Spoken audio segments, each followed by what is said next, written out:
When it was announced that Prince Harry, Duke of Sussex, would be returning to Canada this week, many of us were super excited to review and discuss the trip as it unfolds. The trip that was planned a year ago has somehow become part of a never-ending discourse about the petty British royals and their one-sided losing competition with the Sussexes. It would be funny if it weren't so sad. Prince Harry and Meghan continue to embark on a life dedicated to service, amplifying voices, rendering aid, addressing social issues, and accelerating needed progress throughout the world. Meanwhile, the tabloid media they've battled and beat are determined to minimize their work to assuage the fragile egos of a bald-headed buck-toothed bully and his clan of grifting, lazy, and tacky thieves. Not only are the British royals a disappointment to the world, especially their subjects, but they continue to find inventive ways to prove it to us. We know you're lames. You don't have to keep showing us. Now, in the real world, a clash of schedules implies some form of initial cohesion, collaboration, or alignment. However, when two entities are unaffiliated, unattached, and otherwise unrelated, I wish I could say that biologically, then overlapping schedules isn't actually a conflict. It's completely separate itineraries held by completely disjointed entities and their offices happening simultaneously. And while these engagements are happening concurrently, they are not comparable in the slightest. And given the fact that one of them, Prince Harry, scheduled his engagements a year ago, a schedule the royals were fully informed of, then any scheduled events or engagements coexisting isn't representative of a clash on Prince Harry's part. It's quite obviously an attempt at a pathetic competition on the other. Instead of acknowledging this continued attempt to vie for Prince Harry's attention by his older brother, yet not wiser older brother, they continue to give them equal footing along with equal blame when things like this happen.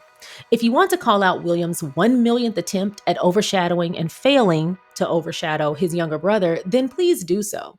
But you can absolutely do that while simply leaving Prince Harry out of it. Prince Harry planned his trip a year ago. It was announced this week for security reasons, as well as a number of other reasons that we went through yesterday. But regardless, once it was known that his trip was planned a year ago, why is this still a competition and why is this still a conversation? Call out William for continuing to compete, even though he is losing, but call him out for this one-sided competition. And quite frankly, shouldn't he have a lot more to think about as the heir to the throne? I feel like the needed conversations that should be happening aren't because of this attempt and this desperate need to distract from all of the bullshit the royals who are still over there on Shutter Island are continuing to perpetuate and deal with, all of which has nothing to do with Harry and Meghan. Anyway, I'm not the only one who feels this way. Feminegra rightfully called out the media as well as William for this nonsense, and I look forward to telling you all about it. So let's get started.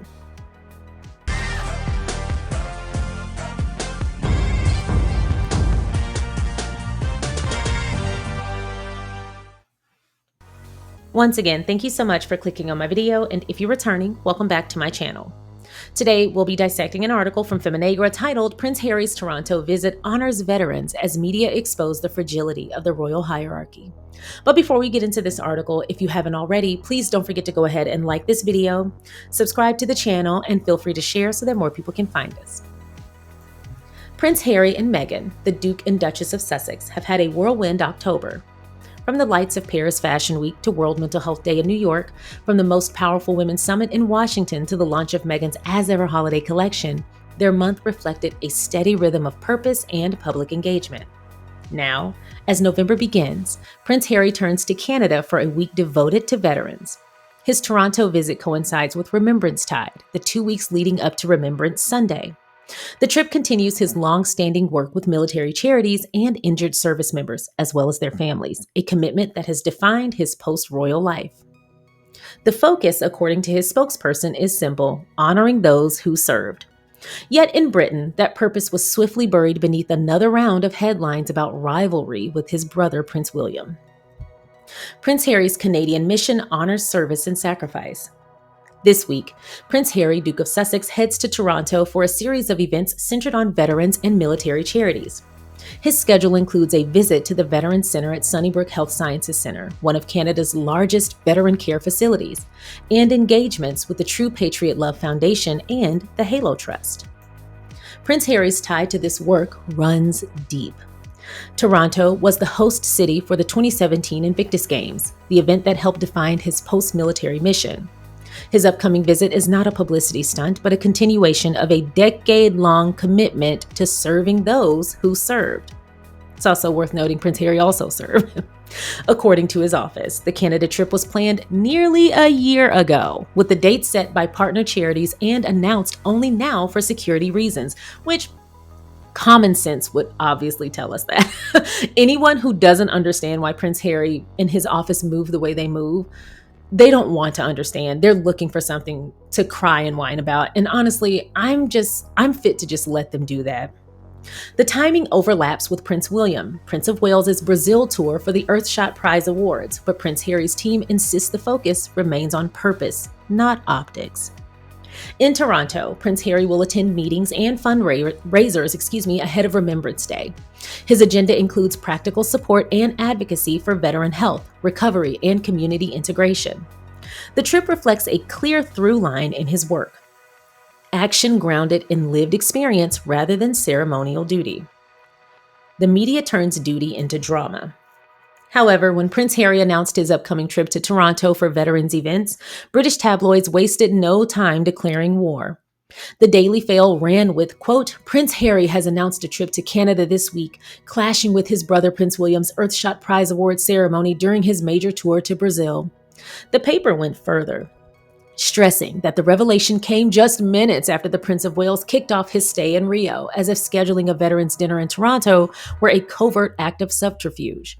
I also hate that they continue to act like all of this is up to Prince Harry. Like, do you know how many people have to be involved in engagements like this? Just one of these trips and one of these engagements takes several people in several offices, and he has a week of engagements. That takes time. The fact that people are acting like Prince Harry just diddled in his agenda book and was like, send me here, make me do this, and I want to do it on this day at this time, is ridiculous. But again, anyone acting like they don't understand all of the planning and dedication that goes into these trips, they don't want to. And honestly, if they don't understand something so simple, they really shouldn't be weighing in on adult matters. Meanwhile, the Daily Beast's Tom Sykes, who never met a speculative feud he didn't adore. Y'all, that is so true. What a read, but also how true. Tom Sykes is such a dingleberry. He loves picking these random fights and running with these random issues, these one-sided problems, and he likes finding problems with anything Harry and Meghan do. But he's a particular brand of stupid. If you've ever come across any of his articles, it's hard to even get mad at him because it's just so ridiculous. You always just end up laughing. He is a complete mental dingleberry, and that's the nicest way I can put it. But anyway, this article is right. He never met a speculative feud he didn't adore, because that is so true. And he goes to bat for William as if like he knows him personally, or if he's speaking on his own behalf. He is really obsessed with William in a weird way. Anyway, that's just what I've noticed from the few articles I've read. Even if I were William, the fact that he's defending him, fine. But if I were William, I would also be uncomfortable with how hard he goes for him, because at the end of the day, sure, defend whoever you want to, but to go that hard for someone who is not paying you, well, that we know of, child. We might have a reason for this. Let me be quiet. But it would make me uncomfortable if someone were speaking about me with such fervor, especially someone I wasn't personally affiliated with. There may be more there. Anyway, the Daily Beast's Tom Sykes, who never met a speculative feud he didn't adore, framed Prince Harry's trip as a deliberate act of provocation, writing that Prince Harry unveiled public engagements that directly conflict with William's Earthshot Prize events in Brazil. The timing, viewed by friends of the heir, was calculated to annoy. I'm going to be real. Who cares what, quote, friends of the heir think? First of all, hopefully these are all grown-ass men. Y'all don't have anything else to do other than weigh in on your, quote-unquote, friend's issues with his family.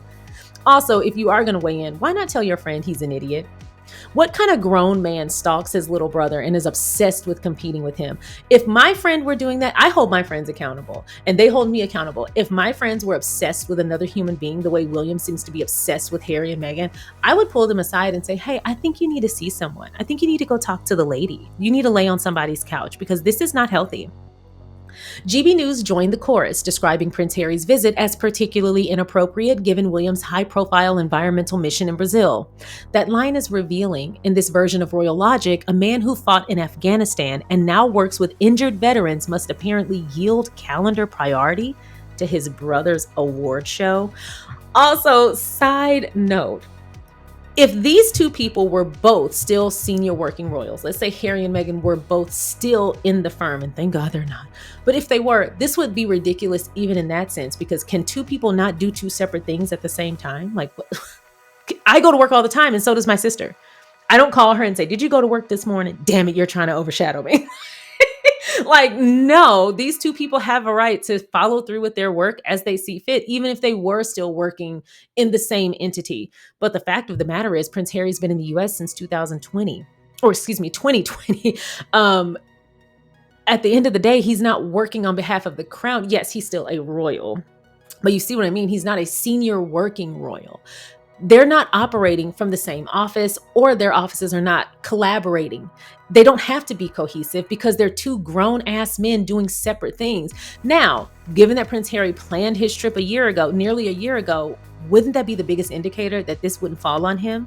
It also isn't an issue that they do things at the same time. I think we need to get back to the root of this. Who gives a crap? So what, they're doing things at the same time. Now, I do feel like it's intentional on William's behalf. I also feel like it's a pretty good bet to assume that Prince Harry is going to be doing something around Remembrance Day and Veterans Day. I feel like it would be right to assume that, considering a lot of his work, the vast majority of his work, centers service members and their families. So one might assume, even if we didn't know Prince Harry's schedule, that he's probably going to do something related to the military around specific times of the year.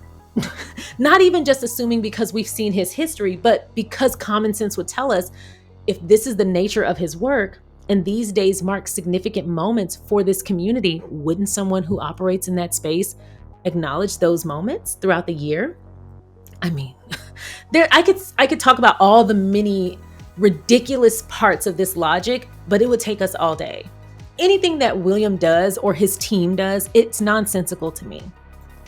Royal clashes exist only in the headlines. The reality is far less theatrical. Prince Harry's spokesperson confirmed that the Toronto trip had been planned for nearly a year. The date set by the True Patriot Love Foundation, not Harry, a Canadian veterans charity, not by Prince Harry's team. Royal communications were informed well in advance. The overlap is coincidence, not conspiracy. And I'm going to be honest, this is very polite, but I don't think this was coincidence. I feel like it was coincidence on Harry's behalf, but I absolutely feel like it was intentional on William's. That's just my feelings. I'm just going to be honest.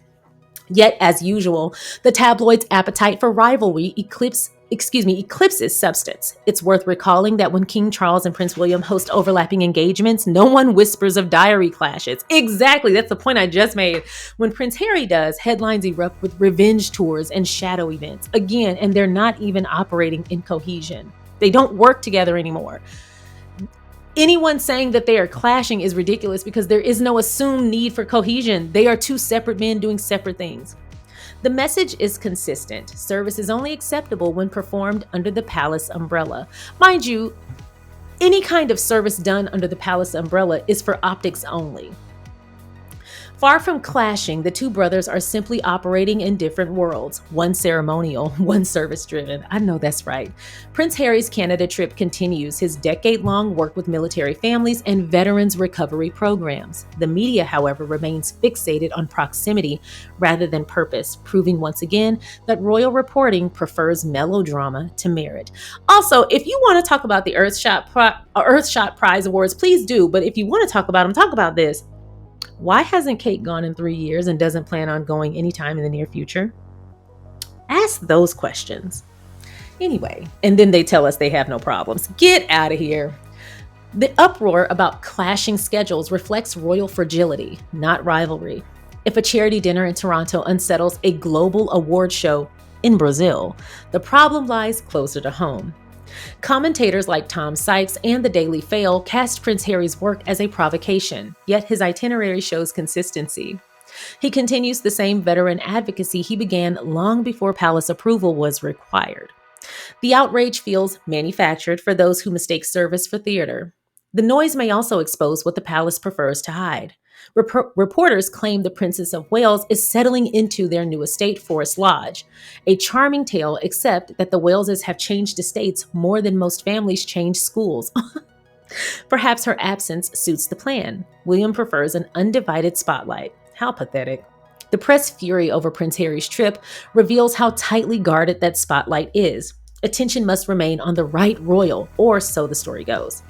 What a delicate monarchy William seems to be building, one where public admiration must be rationed. He better be glad people care at all. Prince Harry continues his work with quiet purpose. The tabloids may sneer, but they still end up chasing him across continents. Service speaks louder than spectacle, and that remains his advantage. As I stated before, Prince Harry and Meghan both have the right to do whatever the hell they want to do. They have the right to work as much or as little as they want to work. They have the right to talk about whatever issues they see fit. They have the right to engage as much as they want. They have the right to use their social media, go to ball games, go to dinners, throw parties. They have the right to do whatever the hell they want to do. And the best part about that is they are taking full advantage of that freedom. And I love every single bit of it. Every step of the way, I am applauding because it is wonderful to not only see them, but anyone get a chance to optimize the use of their free will. And the fact that that was ever suppressed is sad. And I love seeing them live their lives. You better believe that if two people went through the hell that Harry and Meghan had to go through to get that freedom, you can bet your last dollar that they are not going to waste a second of that freedom worrying about the people who tried to hold them captive. They probably do not give a damn what William or the rest of his clan are doing. At least I wouldn't. They have always been service-led and mission-driven, and the fact that people love to try and overshadow their work with the same pettiness that they should be calling out about the royals who continue to prove their pettiness is beyond me. It's ridiculous, but as my grandmother says, be happy you don't understand some people, because if you understood crazy, guess what that makes you? Now, with that said, the media is going to do what it does. They have picked a bone that they are going to carry forever. They get an opportunity to express their misogyny, express their racism, express their desperation to sit at the edge of the table of the royal family in some capacity, even if they are miles and miles and miles away from proximity. The thirst for acceptance and popularity, the lame people who ended up growing up but not maturing.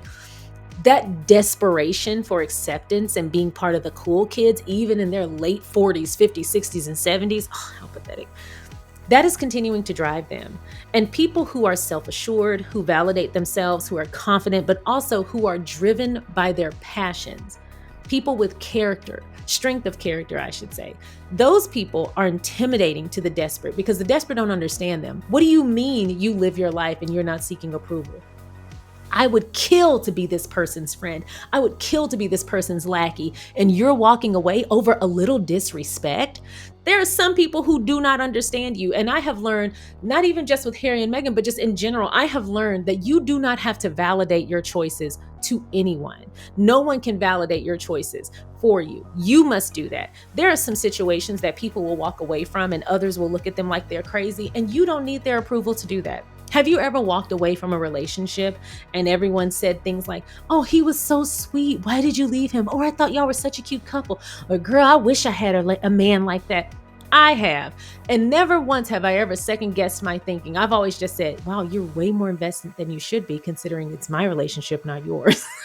Also, people do that with everything. If you leave a job, oh, that was a good job. Why you leave that? Because your standards are not my standards, because your ceiling is not my ceiling. And I feel that way about the media. They don't understand Harry and Meghan because they don't understand people with character. They don't understand people with a soul. I wrote on Threads the other day, you cannot appeal to the empathy of people who don't have a soul. Stop trying to convince people based on empathy. Sometimes you just have to shove things right in someone's face and say, I don't care if you get it. Get the hell out of my way. I'm on the move. I'm on my way. You don't have to wait for people to get on board to do what you got to do. And I love that Harry and Meghan do not try to convince these people to like them. They don't try to prove themselves. They don't try to show themselves to be whatever. They don't try to prove anything that's in the media. They don't try to prove anything.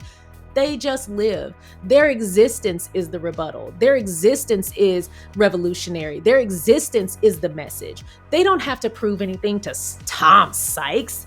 They don't have to prove anything to Piers Morgan. They don't have to prove anything to Jeremy Clarkson. Who the hell are they? Their opinion does not matter. They only get money by talking about these people. Do you know how powerful you have to be for people to build their entire lives around you breathing? The moment you walk out of your house, you just made a whole bunch of people's rent. That's pretty damn powerful. I don't expect anybody with that kind of power to give a damn what anyone on the bottom row has to say. And that's exactly what we're comparing. Now, William cares about those people because he can relate to them. He too, despite all the privileges in the world that he didn't earn, he too is desperate for approval. He's just like his damn daddy. I want people to like me, but only on William's behalf. I also want people to fear me. He's one of those, and I called it a mile away. I've worked with people like that. They want to simultaneously be feared, but they want people to like them. They're desperate. They're just like the people who are in close proximity who are trying to bash Harry and Meghan for walking away from abuse and disrespect. I've literally had people say in my face, oh, every man cheats. Every man cheats. You just have to find the one that you're willing to stick around for. Or I could be single. And that is true. I have broken up with people, and women in my own family have said things like, oh, well, every man cheat, girl. There's a way to cheat, though. You got to cheat with respect. As long as he wasn't putting it in your face, then he respects you. And I'm sitting there like, yeah, your ceiling isn't my ceiling. Let me stop talking about this with you. And the reason I bring that up is because those are moments throughout my life, not even just about relationships, but like jobs, where I've talked about something horrible that's happened at a job, and someone will look at me and be like, okay, that's work. Well, no, being cussed out is not part of work. It's a notch above, or should I say below. But the reason I bring that up is because I have had to accept in my adult life that there are some people whose standards are abysmal. And they don't even know any better to be quiet about it. There are some people who think it's the norm to just accept and tolerate rampant disrespect. There's some people who think it's the norm to accept abuse. And my heart goes out to those people. May they heal and understand that they are worth more. There are some people who their entire existence is centered around the approval of others. I can even talk about a different type of person who has that same kind of qualm. I know people who are determined for people to be jealous of them. I'm pretty sure y'all know some people like this too. I know these, I'm not going to say any names obviously, but I know these people who everything they do is met with, I can tell they're going to be jealous of this. Like the cars they buy, they reference the people who are going to be jealous of it. The things they do for their child, they reference the people who are going to call their child spoiled because they give a child a life nobody could, so they're going to call them spoiled. And they preemptively assume that people are going to call them or are going to be jealous of them. And over the years, I just said, well, hell, maybe they just have a weird relationship with these people. Maybe these people just are really jealous people. But over the years, and when I say over the years, I mean decades. Over the years, I've observed these people who think everyone is jealous of them, and they make moves with the intent to talk about how people are jealous of them. What's crazier is I know some of the people that they say are jealous of them, and those people only talk about how proud they are of all the progress this person has made. And it's so funny being part of two different worlds where on one hand, they're preemptively bragging about, hey, everybody gonna be jealous. They jealous of my house. They jealous of my car. They jealous because I could pay for this and pay for that. And then the people they're claiming are jealous are actually rooting for them and very, very proud. It's like, oh, wow, you're living in a prison of your own making. But then when you extend that beyond, the reason I bring this up, you're living in a cage of your own making, because how much happiness can you truly have if everything you do is about someone else? Whether that's proving someone else wrong, whether that's showing someone else up, whether that's proving to the haters, blah, blah, blah. How happy and fulfilled and satiated could you be in and within yourself if everything you do is to prove something to someone completely different? That is giving them control. Y'all have heard me talk about this before. I don't believe in doing things to prove the haters wrong. I hate that trope. They said I couldn't, so I did. Oh, so they controlled you. If you weren't intent on doing that thing anyway, then you let their influence impact the choices you made. You gave them control, whether you were trying to prove something to them or not. Having someone else lead the way in your life is a recipe for disaster and a life of unfulfillment. If you're doing something so that people can be jealous of you, you're doing something for those people, for their gaze, and they're living their life without any kind of consequence or regard for you.